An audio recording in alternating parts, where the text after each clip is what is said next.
the talkers, but yeah, we're good.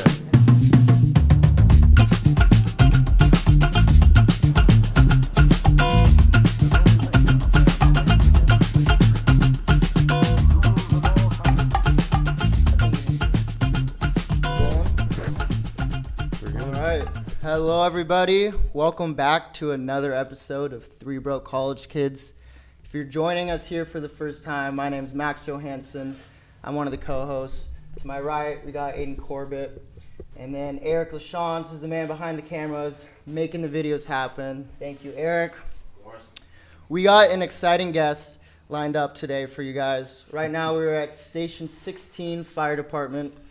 Our guest today is a lieutenant with the Portland Fire and Rescue. He was among 4 firefighters in Portland to go to New York City after the 9/11 attacks to help out with the Ground Zero mission. And you can call him a hero within the Portland community. Please help us welcome Neil Martin. Yo. Thank you for joining us today. Oh, you're welcome. Thanks for being here, buddy. So definitely an upgrade from our last one because we had my dad on last time. So it's a little bit better. We'll see about that. No. Yeah, so Neil, how you doing? Good. How you guys doing? Doing Pretty good. good. Excited. Yeah, so we kind of like to have the guests kind of give the background of themselves, kind of their upbringing, where you're from. So yeah, I guess we can start. Where are you from? Where do you come from? I actually come from Hilo, Hawaii on the Big Island. And I moved here in the late 80s. That's where I met your dad at the Mac Club, actually. I moved to Portland to go to Portland State, played a little football there. I was a defensive back. And got hired with the Portland Fire Bureau in 1995. So I've been here ever since. Sweet. But yeah, born and raised in Hilo, Hawaii. Absolutely. So what made you decide to come to Portland from Hawaii? You know, I actually had my parents were divorced, and so as kids we would visit my dad in the summer times in Portland, and my senior year in high school, I kind of wanted a different experience than I was getting in Hawaii. People think I was crazy, but I just wanted to live with my dad for my senior year, and so I moved to Portland my senior year in high school. Went to Madison High School. Went there for a semester, played football for Madison. We won the PIO championship in 1985. Wow. Yes, Anyways, that's where my connection was that I got recruited by Portland State, was because I was a local kid from Portland. And actually went back to Hilo to graduate. So I ended up graduating with my friends that I grew up with. But for the first semester of my senior year, I went to Madison High School here in Portland. That was my, Sweet. Yeah. I do feel like there's something about Oregon that we don't appreciate. Like my dad's from Maryland. He's like just the green and everything here. Like it attracts a certain crowd of people. That's a good question. Yeah, it was, especially because when you think about, we always think about it, everyone thinks about the weather. Yeah. And the grays that we have for months. But there is so much natural beauty in the city, and there's such diversity with, we have a coastline, we have mountains, we have a lot of greenery, like you said, and just the culture of the city was really what attracted me. It was kind of a melting pot, but people are pretty friendly, for the very friendly community, and also, just so much to do, and the diversity of the state and the city. It's a huge attraction. Yeah. It's especially a guy from Hawaii. Everybody thinks, why are you so crazy to move from Hawaii? Yeah. And I guess I was, Paradise. looking back at it. But it's such a different kind of paradise here in the Yeah. Pacific Northwest that I've learned to appreciate. You saw family in Hawaii back home? Absolutely, yes. Still do. And you said you played at Portland State for football? Yep. What position did you play? Safety. Safety? Yeah. So were you playing football in high school, obviously? Yes, absolutely, and and that's kind of what I came up for, was I wanted to play in a different environment than I grew up with in Hawaii. So my dad was living here, and we had a connection here. So that's kind of what brought me to Oregon, and I kind of wanted to play on the mainland and just to kind of see how I stacked up, with the talent up here, and it was a different experience, and I'm glad I did it. And it was a good growing experience for me as a 16-year-old kid, leaving everything I was comfortable with and going to a whole different environment, which it was very different. And for personal growth, it was great for me. No friends or anything here? So you came just by yourself? Yeah, just came by myself, lived with my dad, and you guys all played sports, so being part of a sports team will integrate you into a You community get real friends. quick. Yeah. Yeah. And so that helped. And Yeah. being the new kid all of a sudden from Hawaii was pretty cool. you Yeah, know? I'm sure people loved it. But I thought for personal growth, I'm glad I did it, Yeah. Yeah, because you can get, especially being on an island, you can just kind of get your comfort zone and never grow past that. Not that it's a bad thing, but for me, I wanted to experience more. Right. So you graduate from Portland State. What kind of happens after that? So I always wanted to be in the fire service. I grew up in Hawaii. My uncle was a firefighter, ended up being a battalion chief in Hawaii County. And I was interested in that kind of work because of, it's a physical work and it's working in a team atmosphere. And it's just, growing up as boys, it always is something that attracts us. And so I always had that attraction to it. And I was planning on moving back to Hawaii after graduation. But when my uncle said, you should probably think about, working in Portland, they probably have a lot better system of retirement. Their career path would probably be a little stronger as far as making money. You don't have to work other jobs. So I kind of looked into that and ended up getting hired. It's a really difficult process to get hired as a firefighter, especially in a big city. And so it took about 4 or 5 years of testing for me to finally make it. Really? Wow. So before you even Absolutely. got hired, you decided? Yes, I tested. And What do you mean testing? Like, so you take a huge test, a civil service test, and back when the first time I took it, I think we had about 8,000 people take that test. oh my gosh. And maybe for 70 positions, so there was definitely some rejection that I had to get through because I didn't get hired for my first 3 or 4 departments that I tried Seattle, Portland, I think Boise, when you trying to get to the fire service, you just try and get hired wherever you can because it's so difficult. And so after a few rejections, I kind of thought about doing something else, and working at the Multnomah Athletic Club as a trainer is where I met your dad and Kevin Gilliam and a bunch of Jesuit graduates. I met them through the MAC Club. But then I ended up finally getting hired in '95, but it was definitely not an overnight process, Wow. So that was humbling, but also rewarding when I finally got hired. Awesome. So what's the rookie experience like as a firefighter? I'm kind of like interested. hazing So or you get that hired kind of and Yeah. So like I was saying, the hiring process is very difficult because of the amount of people that want it. So there's a lot of competition for it. But the process is fairly easy as far as what you do. There's a standard test. It's a civil service type of test, common knowledge test. And if you pass that, then you go on to physical agility to make sure you have the physical tools to work as a firefighter. Is that like going through a course? Yes. Yeah. Okay. Usually it's kind of it's kind of been like an obstacle course kind Yeah. of thing. And then the last part, the most difficult part is a interview process. And so especially as young men, you guys will understand when you go in front and you get interviewed, and you've got maybe 8 minutes to sell yourself, and there's 500 people that you're up against, and just one little mistake will just set you down. And so that is what was hurting me in my initial hiring process, was my interview, and I didn't realize that. So it was something I had to work at. You have to learn how to be able to talk about yourself without being too arrogant, and really be able to break through a comfort zone and be presentable. And so that was difficult. Now So you're what do you getting think- asked to get interviewed. What's that? Now we're asking you to do an interview. Yeah. Things have changed. what do you think separated yourself from the rest of the pack? I think what separated myself was because of the past failures. I was super focused, and I let them know, the panel know, that how focused I was, and I used my failures, and I looked at them as opportunities to grow, and I did.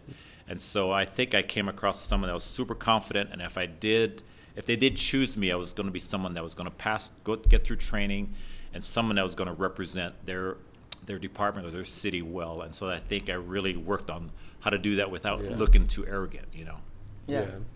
What would you say you like most about being a firefighter? You know what, the most rewarding thing, going on calls and helping the community is super rewarding, but to me, what stands out to me is the relationships that I have been able to build and experience with the people I work with, and most time is because we're such a big department. I think we have 800 firefighters, and so you get to know people. And the thing that to be successful, just like on a team, you have to be able to trust and work well with each other. And so you end up really, especially me as an officer, learning how to take we're all so different and diverse, but you take their strengths and weaknesses and be able to cultivate a team. And when you can get to the point where everyone is enjoying coming to work and enjoying each other's company, it becomes not like work, So to me, that's the most enjoyable part of our job is who we work with and getting along with them. And it seems pretty similar to like being a part of a football team, Absolutely. right? That Yeah. camaraderie, and Yes. so it makes sense that. Everybody has a role that. Right. Yeah. And so people that do experience, have experience in athletics and being part of a team do excel in this kind of career because of those reasons. Yeah. And also people that are not used to that learn how to be a good team player, because to be a good firefighter, you have to be a good team player, but also you have to be super knowledgeable about what you need to do and be able to think dynamically, And those are the things they don't teach you. You can go to school and classes to learn the trade, but what they don't teach is how to handle things emotionally. Like they don't tell you, like you can't take a class to like, okay, when you see your first death on the job, this is how you're going to handle it, because you don't know. And so I remember my first death on a job was probably my second day after training out on the line. I saw a young child, I think he was 11 years old, get hit by a bus. Jeez. And that was our first call.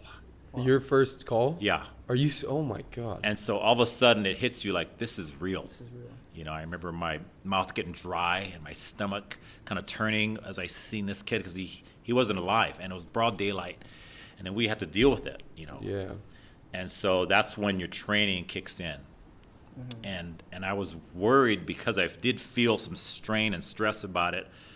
After, when we got back in, we put the kid in the body bag and we were getting back in the rig, and we're like, that was real. I didn't know no one ever taught me how to feel about that, and they can't do that. And so that becomes a personal thing on how you can compartmentalize, seeing trauma like that. And Is that something you think's just gotten better over time? Absolutely. And I think when you have a calling like I did, I think you're kind of wired a certain way. Yeah. That you're prepared to do it because you're kind of have that innate feeling that that's what you want to do. Yeah. And so maybe mentally I was prepared for it. And when I look back at my career, the things that I've seen, the traumatic things that I've seen, it almost blows me away. Some of the things that I've experienced and how I can even go to bed at night. You know what I mean? Are there any like stories you want to share? Or is that kind of? You know what? I will share one with one of the crazier stories. I have a ton of them, but this is super crazy. It was probably 2 years ago. I was working in Southeast Portland, and we got a call in the middle of the day where someone had scaled the telephone pole on 122nd and Stark, and he was on top of the telephone pole. And we get there, and he's up there, and we're thinking, and there are high tension lines up there, about 10,000 volts up, and they're high tension lines, and if he touches them, he's going to die. And so, and we're standing there under him, and this is a rare moment where you see someone, he's alive when you're talking to him, and I could see he clearly had a mental issue because what he did. He scaled the telephone pole. And he was looking for attention, and I noticed he had a hospital band around his wrist. So I'm like, he probably just came from the hospital, and he did. And he was ranting and raving about a custody issue he had with his ex and his kids. And so we were thinking, this is not going to end well, because we couldn't go retrieve him because of the high tension lines that he was straddling up on the telephone pole, and clearly the height. So we can't throw a ladder up there because we would electrocute ourselves with the metal ladder. So he is going to have to climb down, and he doesn't want to. And so we're thinking this is going to end really bad. It's middle of the day, like I said. More and more people are gathering on 122nd. And the next experience we had was an explosion, like a transformer explosion. A white light, we all hit the deck. I looked on the ground thinking he'd have fell, and he didn't. I looked back up, and he got his legs caught up in the line, so he's hanging upside down. And he has 10,000 volts going through his body. Oh my So God. he looks like he's living because he's moving around, he's hanging, and people are screaming at us to get him down. And they have no idea he is a conduit of electricity. And so we're trying to explain to, and we're talking about a crowd of 50 to 100 that's growing now, screaming at us. as this guy is basically cooking up on the lines. So we had to watch him for 20 minutes until he caught on fire. And then we got him down, and he was probably in his late 20s, and obviously he died. But it was a traumatic experience because, for obvious those reasons, and we were actually talking to him, and then all of a sudden, yes, Wow. it was pretty traumatic. Yeah. And Jeez. it was one of those crazy Yeah. calls. I'm sure you go through a lot of those. Is there good stories too? Like, Yeah, what's like like, the best experience? Yeah, it's Man, of course, there's great stories. Yeah, Those sure. are brutal stories. But yeah, I remember one fire we went to that we were in the Southeast Portland where I worked at, was the busiest station in the city, and I loved it. But it was very dangerous. And but there was one story I remember. We had a good fire, and we're working at this fire, and for some reason I looked over and I was upstairs and I could feel the heat coming down, and I saw this wedding picture, and it looked like a wedding picture from the 80s, but it was one of those things like I had this instinct on grabbing it. So I grabbed this photo, which is a large photo, and I grabbed it before the second story caught on fire, and I took it downstairs with me and went back upstairs. Anyway, long story short, I after the fire, the family was out there. They lost everything. They lost their Christmas. They lost their Christmas toy, their presents. Most of their house was burnt down, but for some reason, this picture that I grabbed for them survived. And so I brought it out to her. I said, "I'm sorry, it's the only thing I could grab in it." And I just look on her face because it was something that she could never replace. Yeah. And she was so thankful of this picture that I gave her because it was her wedding picture. And I just remember, wow, I'm so glad I grabbed that for her, and because she said we would have never got this replaced, and so that made me feel really good that I brought that little bit of joy to her after this horrible time that they just experienced, and that's what she gravitated to, and that for some reason that little thing kind of sticks to my mind because it was one of those little victories, Yeah, are those things you kind of got to think of when you're going in Yeah. the moment, like Holding look on to around, those, like, It's valuable crazy things, like, because you I gotta- think I mentioned it earlier to you guys how I have compartmentalized everything, and I don't think about things on a daily basis unless you guys ask me a question, Yeah. and a memory will come to mind. But I think that's one of the ways that I can cope with the stressful and the traumatic things that I have seen, and also the good things that I've seen. That I really try and compartmentalize it, and so I don't I don't think too much. Yeah. Have you saved a life personally? Like, Yeah, we've definitely done some grabs, and that is one thing that's crazy. That's what drives us when we get a call in the middle of the night. We know there's a fire, because there's any labor or line of work, there's always an option to go to, right? If you want your car fixed or you want a restaurant, anything that we do. But for what we do, we're it. Yeah. There's no one else. You can't call anybody. So when they need help, they call 911, and that's us. And so when the community calls for us, that's our biggest mission, and especially saving someone's life or saving something that is precious to them is what drives us, right? And so when we get that call in the middle of the night, no matter what time it is, we're so focused on doing that and the best we can. And so when we get there, it's such a dynamic situation when you see fire blowing out of a window, and we know there's people trapped in there. We know that we have to go search a bedroom or something, and we're just uber focused. And so that's why trust is so huge in our line of work, because we have to understand, because we're a small team, and everyone has to perform their job, or someone is going to get hurt, or worse.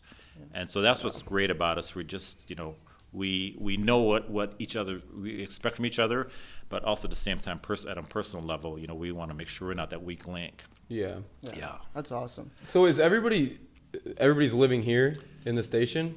Yeah. Or they So are? what Okay. we do, we just switched to a new work schedule here in Portland. We did a 24 on, 48 off schedule for 100 years, and we just switched it in May. And if we do 24 hours on, we get 3 days off. Then we'll do 48 hours on and get 3 days off. So we go 1, 3, 2, 3. So it's a really weird work dynamic, right? You work at a station. This is where we work. It's in our Yeah. office. So this is our office and our house. So I have a bedroom and a bath, and I have my toiletry bag, and so we cook. You know, we have to be super domestic around the station. We do housework, you know, stuff like that. Kind of like being like a fraternity house almost in a way. Absolutely, You're with absolutely. A bunch of your friends, buddies, Yes, and you're, yes. that's pretty cool. One thing I'm really interested in is what your role is as a lieutenant. One, and then two, how you kind of made your way up to that Okay, point. that's a good question. I became a lieutenant probably 9 years into my career. So 2004 is when I promoted. And so what I do is I manage my team. And so right now we're just a single engine company. So it's myself and 3 other firefighters. When I worked in Southeast, we had 10 people. And I was a lieutenant of a truck, which is a 100-foot aerial. You see those big long trucks going down the street. That's a truck. The one we see with the fire hose is a fire engine. So we have different jobs, just like a football team. And we go to a fire. A truck has certain jobs. The engine has certain jobs. And so I was a truck officer for over 15 years. So that was my job there. But what you do is you manage your team. You make sure they're safe. You make sure their training is up to date. And like I said earlier, you know, for me on a personal level, I try and figure out, you know, what drives my individual. I really try and get to know my people I work with individually on an individual note. Like I want to know what their hobbies are, where they're from, you know, what their background is, so I can put them in positions that they will thrive in. And if they're weak in certain ones, we can make sure, you know, we get them stronger in that. So that's one of my roles. And for me, I always like to make sure the people I work with are enjoying coming to work. So I'm trying to make sure the morale is always up. So Yeah. I'm always somebody that always is super mindful of everyone's where they are. You know, if someone's having a rough day or they're not themselves, there's a reason for it. And so I try and make sure, you know, I am mindful of that to make sure I try and, you know, keep everybody in a positive note because life gets in the way of a lot of things. So that's kind of what my job is, to be responsible for my workforce, make sure they're healthy, make sure they're having fun coming to work, you know, and make sure their training's up to date. And what drove me to do that was because I think that's one of my strengths. You know, I'm never the smartest guy in the room. I always figured that out, but I always think that I have a pretty good sense on people and where to put them to make them succeed, and also, you know, trying to make them enjoy their experience. And so I think I'm an officer that people I think like to work with because of that. You know, I'm not just someone that is just, and my head's in the book, and I'm a rules guy. Yeah. You know, I'm someone that, you know, is thoughtful about, you know, their experience at work. Yeah. Cool. So I understand you work with a lot of the homeless. A lot of your missions entail, Yes. you know, having to go out to them. Can you Yes. tell me a little bit about that? Because I know Portland has a pretty bad homeless problem right now. Absolutely, and you know that is such a negative part of our, you know, of our job. You know, is dealing with, you know, people that need help the most. I don't mean to say that in a bad way, but what's hard for us is to try and help people that don't want to be helped. You know, and sometimes the public perception of what's happening isn't really what's going on. You know, from our experience, you know, most of the homeless people, the issues are with the addiction, drug addiction. You know, 100%. And we do paint a broad brush when we talk about, okay, it's a homeless community. But within that community, there is really different people. There are some people that don't want to be homeless. They had something bad happen to them, and now all of a sudden they lost their house and they have a family. Those people want to get out of that situation. So they will those people are actually taking the services that we are providing and trying to get out of their situation.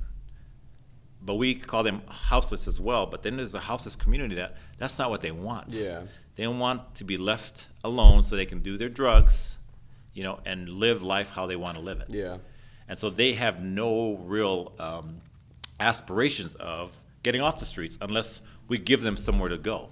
Yeah, they're not just gonna stop. And they're not. on They their own. don't Yeah. want to get a job, Yeah. you know. And so it's a totally different mindset when they don't want to help themselves. And for us as first responders, it's super frustrating, and that has really affected our city. I mean, it's really hurt our city, as we all know, as you know, longtime residents of our city, how much the perception of us of our city has changed, you know, Yeah, nationally would and you just say it's with us. amplified even more within the last couple years? Oh, it's terrible. And do you think that's due to COVID or what's? No, I don't. I think COVID definitely had a role in just affecting everyone's life. But I just think especially legalizing drugs has hurt us, you know, and just kind of letting the homeless situation grow.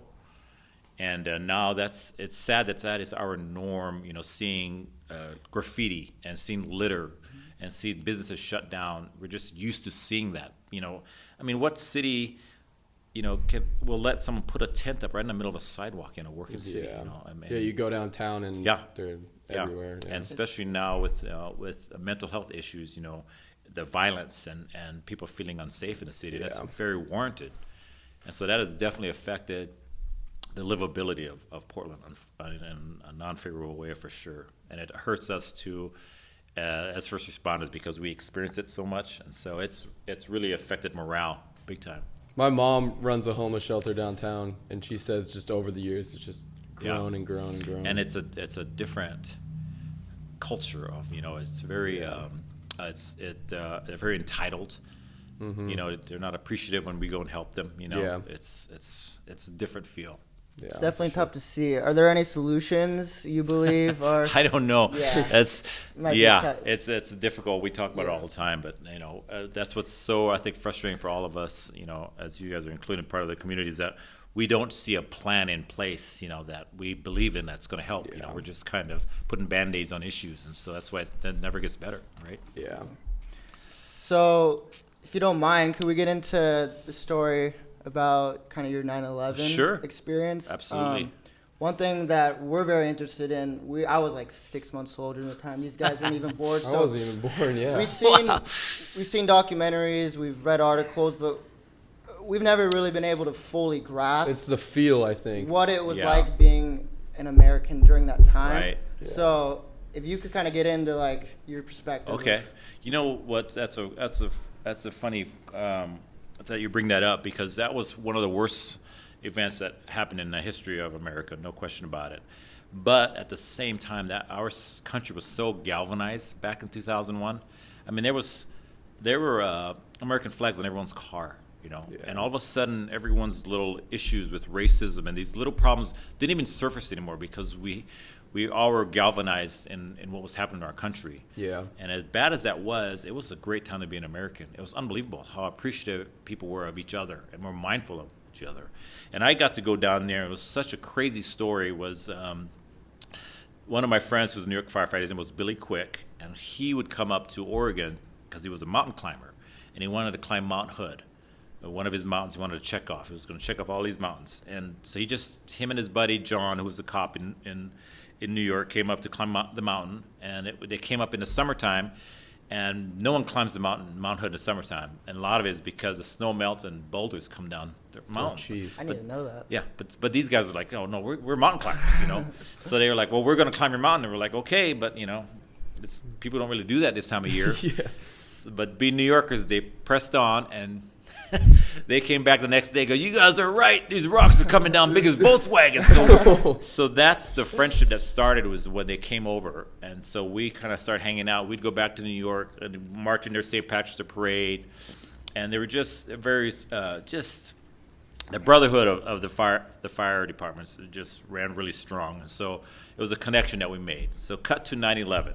So I'm watching on TV like everybody else before the buildings collapse. Planes are going into the building. And just like everyone else, and I was a new firefighter then, I think 5 years in. It was 2006. Yes, I've just gone on my 6th year of being a firefighter. And after the collapse, I'm watching on TV, and the first firefighter they grab and interview that survived the collapse was my buddy Billy. And he's covered in soot. And we're like, of course, Billy survives the collapse. He was a New York firefighter personified. This guy was right out of the movies, man. He was awesome. Just a rabble rouser. Anyway, so we were like, oh man, we got to, and we just wanted to help. So myself and 3 other firefighters who knew Billy said, hey, we got to go back to New York and help. And unbelievably, we thought we were going to go back to New York and literally help firefighters like pick up their kids up from school, maybe go because we didn't think we were going to be working because those guys would have to stay at the station because they lost so many firefighters and so many fire engines and fire trucks. I think it was over 110 pieces of apparatus they lost. Just talking about rescues and trucks and fire engines. And obviously, they ended up losing 343 firefighters. At the time, we didn't know how many they lost. Thousands were missing. To put it in perspective, Portland, we have 138 firefighters on duty every day on 3 shifts. Wow. And they lost 433 on one day. Wow. So for us, that would have wiped out half of our. That's a lot of people. I didn't realize when you put it in that. perspective, It was right? It was that big much. of a percentage. Jeez. And so when it happened, they lost basically the whole shift that was working that day. Holy cow! Wow. And we were just wanting to help, right? And so at that time, like I said, nobody knew how many people were gonna not be found, but we knew it was gonna be a big number. And so we went back to New York. It was crazy because everything was shut down. There was no flights leaving PDX. In fact, there was no flying nationally, period. And so we go to the PDX to try and get back to Portland. We're talking about the 14th of September. They're like, we're not flying. We're like, well, we want to get back to New York. Like, well, good luck, but we're not flying. We're like, okay, so we're at the airport because we just didn't even think. We just drove to the airport, said we got to go to New York, right? So here we are, 4 of us. And so now our next plan is, maybe we should rent a car and drive to New York. So now we're on the phone trying to get a car to drive to New York. Wow. Just then, somebody comes up to us and goes, hey, I heard you guys are trying to get back to New York. We're like, yeah. Well, we're from TWA. We grounded a plane here in PDX that was headed to Seattle. And it's sitting here on the tarmac, and we got to take it back to LaGuardia. Do you guys want on it? And we're like, well, yeah. So What just timing? by that grace of God that we got this flight back to New York. So we're flying back to New York like, oh, my God, we're heading back there, right? So we called Billy, and of course he's not home because everybody who was a New York firefighter had to be at work because they called everybody back. So they lost all these fire engines, fire trucks. The whole shift of one area was gone, and so now they're backfilling, trying to get new fire engines. They don't have radios or packs because it's a collapse. So logistically, they're trying to figure out how the city's going to run. So we figured there's something we can do to help, and the luck that I was talking about, got back to New York. They pick us up, and we get there, and Billy had his friend pick us up, and he picked us up, and he goes, Billy's going to pick you up in the morning. I'm taking you back to the big house. That was his station in Queens. And we're like, what are you talking about? Well, he's going to take you guys to the pile. That's what they called it. In the morning, we're like, are you serious? And he's like, well, yeah. When did you guys come back? Did you guys come back to help? We're like, well, yeah. But we didn't think we were going to have that kind of access, right? And so we're like, holy smokes, this is the real deal. So we landed at midnight, and we tried to get some sleep. The station it was just surreal because the station they were in shock because the city was attacked. They didn't know if it was going to get attacked again. Thousands of people are missing. Hundreds of their colleagues are missing, and everyone is just on edge. And we show up to this fire station in Queens, and all they can do is they thank us for coming to help. And we're just like, what? We heard you guys are going to the pile tomorrow with Billy. We can't go. We have to stay at the stations because we're so short-handed that they're not letting us in the search because the firefighters have to work because we're down thousands of Other firefighters. problems. Was it dangerous working at the pile? It was crazy. In what way? It was so dangerous. It was I think it was more dangerous was because of the unknown, right? And so we're talking about 2 buildings that are 110 stories high each, and they collapsed. And so we're talking about an area of about 10 acres that is just rubble. Oh my. And the rubble is so high, it looks like it's like 40, 50 stories high. And it's just a huge, I feel like an ant crossing a street. That's how vast the destruction was. And it's like, where do you start, right? Where do you start looking for people? Yeah. You know? So that's what it was. It was going through the rubble looking for people. It cracks and it was crazy. It was such rudimentary work that we had to like literally get these huge cranes, wrap chains around these I-beams just to lift them up so we would have voids to search in. And things are on fire, you know, and there's people everywhere, the ATF, the FBI, because it's a huge crime scene that we're like, this is a crime scene. We're like, oh, so like more and more things are coming to us. And we're like, again, you guys are probably breathing asbestos because these buildings are old and there's asbestos. And so like, wear your masks. We're like, whoa, just, and so I remember the one thing that when we were trying to drive into, the only reason why we got to go to the pile was because Billy Quick was on vacation. So if he wasn't on vacation, he would have been stuck at work. But since he was on vacation, he was volunteering his time to go in. And so he's like, put your guys' uniform on, you guys come with me. And so he had this access, he had access, and so he drove his personal car through all the barriers and through all the, he took his personal car down to the site and we jumped out there. And I remember looking at and not knowing what we're going to do. Where do we start? Like, how are we going to find anyone, you know? And like I said, I did feel like an ant, like crossing the street. It was like, it was so vast the damage. And so we searched for 6 days, didn't find anyone. We found body parts, you know.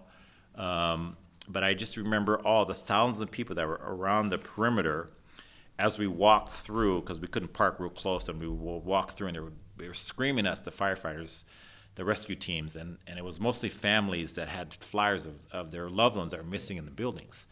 And so they're just these hundreds of people just screaming at you behind these barriers, and you're trying to ignore them. And Beta's like, just don't look at them, you know. It's because if you made eye contact with someone, like I did, I looked at this gal. I think she's probably 12 years old, and she had this flyer. And she said, can you please go look for my dad? So she gives me this flyer, and it's a picture of her dad. You know, he worked at this building, you know, on World Trade Center 1. He's on 108th floor. He's in this. And that's what they were. They were just people wanting to give you flyers so you can look for their loved one. And it was just like heartbreaking. Oh. It was heartbreaking. But I just remember it was a surreal experience thinking, how am I the one that gets to be here? I'm sure you never would have imagined when you decided to become a firefighter. And how old were you? So I got hired 27, so I was 33 years old. Yeah. Was this something a lot of the firefighters in the country did? No. It wasn't. No, it was one of those things like I said, we were so unique because of Billy Quick, who was the FDNY fighter, and cut to 20. He died 9 years after that of mesothelioma from 9/11. Wow. Yeah. Wow. I'm sorry. Was he he was obviously one of your good friends. And he was the one that we went down there with and searched with, and so he ended up dying 9 years later because of complications from the 9/11, you know, disaster, and because, like I said, he was on vacation, so the whole time he was on vacation, he just volunteered and was on that pile. Jeez. And so we would come back to the station to rest, and the New York firefighters would be waiting for us. Like, what'd you guys see, you know? Asking us, like. The guys from Oregon. The guys from New York, because they couldn't go. So they were asking the guys from Portland, you know, how'd we do? You know, did you see any of our guys? And what's it like? And it was super surreal. Yeah. It was a surreal experience. I bet. Wow. So you get back from that whole experience, and do you think that changed anything for you in terms of your career and like what you wanted to do? Yeah, I think it did. I think it changed my perspective of an appreciation, you know, because those guys, when they left, I think they knew they weren't coming home. Yeah, they knew. And it was crazy because when they were going up the stairs in those buildings before they collapsed, you see footage of them in the lobby before they going up, shaking each other's hands, and we're like, they knew. They probably were coming down, and they went up those stairs to get people down, like, no question, you know. And so just to honor them, you know, I mean, when you come to work, it's like, you know, that's why firefighters are so respected within a community, because of what they stand for, what they sacrifice, and it's real. Yeah. Because I know for a fact, like when we go to a fire and we don't even think about like the consequences like of my family, and it's like we're so mission oriented. Like we got to find. We heard she's in a bedroom, and that's all we do. It's like you don't even think about how dangerous it is, And I think that was an eye opener for me. Like how real our job is. Like you can die doing your job. And that's why it's important to have people that you trust around you. Absolutely right. And so do you have a family here? I do, absolutely. I have a family. I have a daughter who just graduated from college. What college? She went to Nova Southeastern in Fort Lauderdale, but before that she was at University of Alabama, Birmingham, softball player. And now she's going to stay in Miami. She wants to be an attorney, so I think she's going to go to law school next. Mm-hmm. And I got remarried, so I have a 10-year-old. Yeah. Awesome. So what is it? Do they have any stress about? I think they do. They have a lot, but when you're married to a firefighter, you kind of understand, what you're getting into. We don't have a normal work schedule. Yeah. And we don't have a normal job, a normal career. Well, it is normal to us, but so the family understands you're going to be gone a lot and you're home a lot. And there's a lot of stuff that, we see. I mean, I never go home and tell my wife and kids, oh, what we did today? And I don't ever do that. If they ask me, I'll say something. And then I realize, I might have said too much. Yeah. But yeah, it's just one of those things. But I love it. And I'm actually really close to retiring, about a year and a half away from retiring. Oh, wow. Congrats. Thank you. Good for you. I need it. Wow. Yeah, so listen, we don't want to take up too much of your time, but I kind of want to ask, like, if you had, like, what's one lesson your job has taught you that you kind of like everyone to learn from, I guess? I tell you what, that's a really good question, Max. What I've learned and have seen is that how precious life is. And I know it sounds so cliche, but things can change in anyone's life, and it's so quickly, to yours personally or to someone you know. And so to never take your life for granted, or people you know and love for granted as well, because things can change so quickly with no rhyme or reason for it. And so we're all on a clock and don't even know it. Yeah. Right? And so just never take it for granted, and always do the best you can and appreciate what you can and the people around you, let them know. Always be very vocal on your feelings, because you just never know when it's your last. And take advantage of your life, man. That's sure. great. Well, thank you so much for joining us. Absolutely. Thank you. You're an inspiration. It's appreciate great that. getting to hear your story, and thank you for your service, firefighting every day for us. So. Oh, it's my pleasure, man. I appreciate that. Thank you for hosting. Awesome. Thank you Thank everyone you. who joined this episode. We'll see you next All right. Thursday. All right. Hope it was okay. Yeah. All right. That was good.